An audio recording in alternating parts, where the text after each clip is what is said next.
গ্রামের মানুষ বলতো এই জঙ্গলে রাতের পরে কেউ ঢোকে না। আমি শুধু শর্টকাট রাস্তা ধরেছিলাম।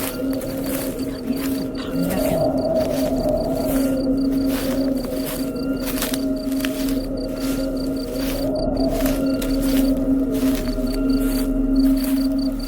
তারপর রাহুল এমন কিছু দেখল যা এই জঙ্গলে কেউ আগে দেখেনি।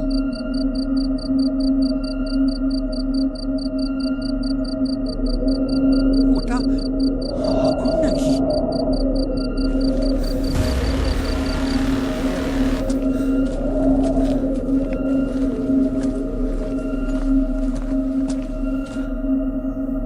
কে কে সেখানে? অনেক দিন পরে কেউ এলো। না না, কাছে আসবে না।